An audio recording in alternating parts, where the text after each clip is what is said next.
It has long been conservative orthodoxy that the federal government will not implement right-of-center policies without strong cabinet government, that is, with political appointees at the top and placed throughout multiple levels of bureaucracy to manage a resistant career civil service. As Ronald Reagan's first director of the U.S. Office of Personnel Management implementing this dogma, as author of a recently re-released book on the subject, and several authorships of Heritage Foundation studies, yours truly pleads guilty as an accomplice to this orthodoxy. As with many other matters, however, President Donald Trump unsettles all dogmas. For he has not only had fewer political appointees confirmed at this stage of operations, one can blame the Senate for that, but he has also nominated fewer candidates than any modern president. President Trump has even boasted that not appointing second-tier political executives who do not require Senate confirmation was a way to save taxpayer money, even though the minuscule cost is a mere rounding error in federal budgets. One would think an administration reportedly concerned about a deep state bureaucracy undermining his presidency and his clear desire to drain the Washington swamp would instead make appointing political supporters to watch over its career representatives a top priority. On the contrary, a political chief of staff was removed and replaced by a long-serving career military officer who had previously headed the Department of Homeland Security. Two further top positions at the Department of Defense and White House National Security Affairs are also held by former career military officers. Other cabinet secretaries and numerous assistant secretaries and below have career domestic government bureaucracy backgrounds rather than the political management teamwork required under cabinet government orthodoxy. The orthodoxy is silent on military careerists, although John Kelly's courageous public rebuke of Rep.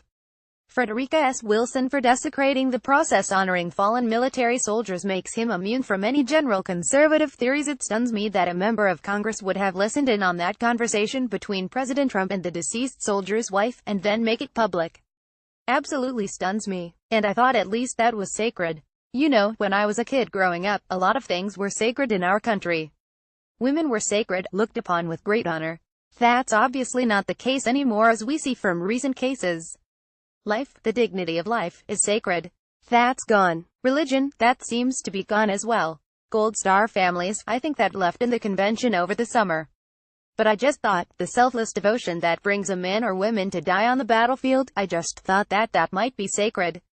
And the orthodox theory must likewise face the fact that with an administration dominated by career background executives, the Trump administration has done more to reform the bureaucratic regulatory process than any president.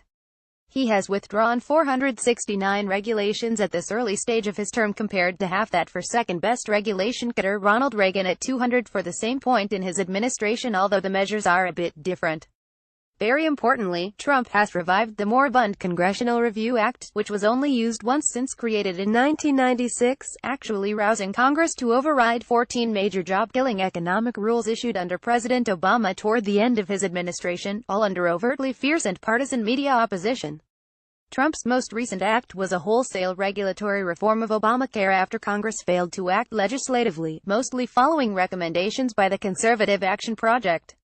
He even audaciously. It is impossible to ignore that the Trump administration's record in advancing conservative regulatory goals has been exemplary, while mostly ignoring the cabinet political type of administration insisted upon by conservative intellectuals. While reluctant to dismiss this public administration orthodoxy outright, one must admit that this president forces one to rethink all such verities. Donald Devine, senior scholar at the Fund for American Studies, and the author of America's Way Back: Reconciling Freedom, Tradition and Constitution, was director of the U.S. Office of Personnel Management during Ronald Reagan's first term.